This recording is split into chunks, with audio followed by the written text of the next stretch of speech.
are my top 5 Philly dudes in my era. Apologies to the great Mr. Sonny Hill, basketball aficionado. I know Wilt Chamberlain's the greatest ever. Please, don't hold me accountable for that. This is my list. Let's go to number 5 on the list. The one and only Donovan McNabb.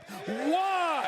All of those times you're talking about multiple NFC championship game trips, a Super Bowl appearance. Didn't capture the chip, but we know what a star he was in the NFL. I got to give D-Nab some love. Put him in my top 5 list. Let's go to number 4 on the list.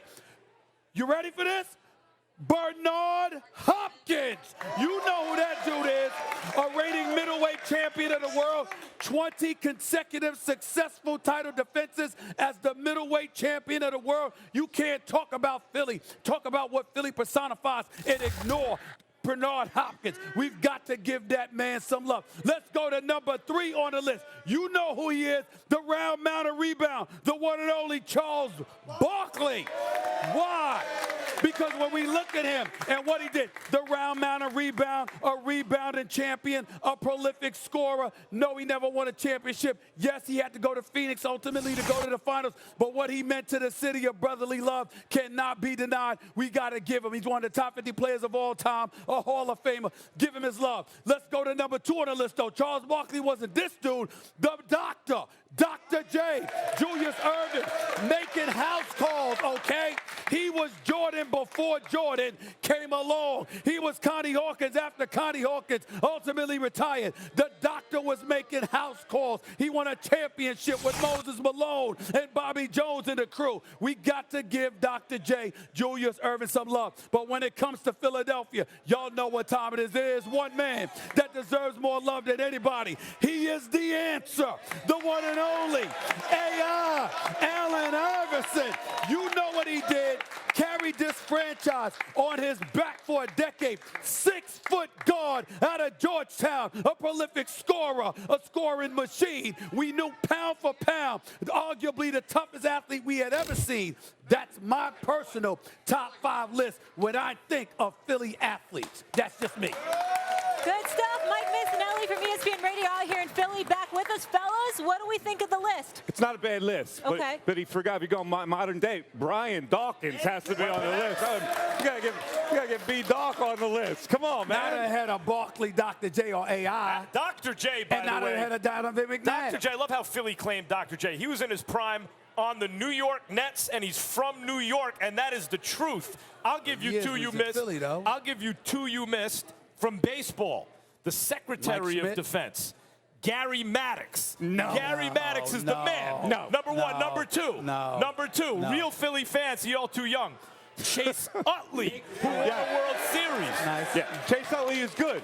But Jimmy Rollins is better. Jimmy Rollins should be in the Hall of Fame. Dawkins is in the Hall of Fame. Your guy's not in the Hall of Fame. I don't know why Brian Dawkins not getting love from Kevin Hart either. I'm not taking anything away from them in terms of their ability. I'm talking about ability combined with star power, box office appeal. That's what I was talking about. I wasn't just talking about. No Joe Frazier? Well, I had to Before your time. I watched Joe Frazier, love Joe Frazier. But again, no Rocky Balboa? Listen. Only real athletes. Yes, But, I got to go with Bernard Hopkins. Listen, history all time, right? Let's do all time. Well, all time would be Wilt Chamberlain, number 1. Mike Schmidt. Yes. Bobby Clark. They both. Reggie White. Julius Erving. Well, I would say this to you. Reggie, I don't know about Bobby Clark. Reggie White. Well, you're not hockey. Not a hockey man. There we go. Reggie White, obviously. Dr. J, obviously. Wilt Chamberlain, obviously. All time. I got that. But again, I'm talking about big-time talent with box office appeal.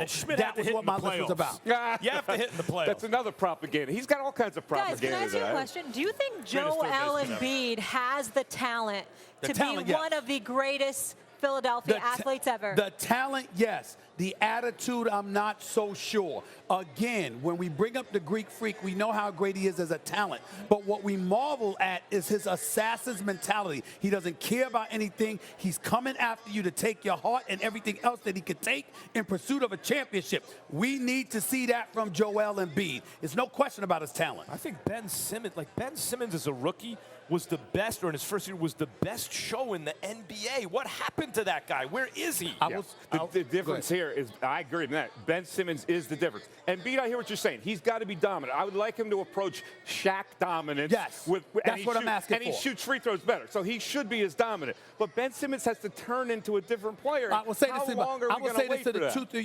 To the two of you about Ben Simmons.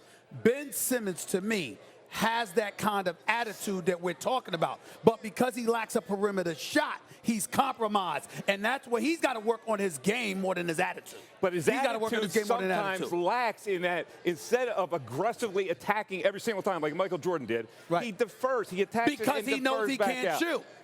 Because he knows he can't shoot. I'm talking about getting to the basket. Like the other night, he should have went to the basket. He should have went to the basket. His defense this year has been amazing. Like Simmons is turning it up defensively. I love Simmons. Simmons, to me, if we're going to have that conversation about Simmons, if Simmons gets a jump shot, I think he will be an MVP candidate. But he's so far from that right now. I know. I have a question for Max on this. Do you think Carson Wentz will ever be on this list? He's got to turn it around. Like, it can't just be that he had a coordinator and a quarterback's coach that he liked, and if they leave, he's not the same. He's got to win against the Cowboys. Like, you got to start there. You cannot lose this game to a Cowboys team that has only beaten one good team all season. You can't be a sub-500 quarterback except for 1 year. Your team can't make playoff runs only when you're not the quarterback. You work with great people here on First Take, right? Yeah. And it enables you to be better at your very best. Yeah. If you didn't work with great people, would you be the Max Kellerman that everybody knows? Excuse me. We all did radio. Mike Thompson, shout out Mike Thompson. He's our programming director, right? You did the Mike Missinelli show. How were you on the Mike Missinelli show? I was damn How are you on the Stephen A. Smith show? I was damn Because the Max Kellerman show was the bomb. But we're talking about this show has many moving parts, and the parts have to be good. That's all I'll say about Carson Wentz. Thanks for watching ESPN on YouTube. For more sports highlights and analysis, be sure to download the ESPN app. And for live streaming sports and premium content, subscribe to ESPN+.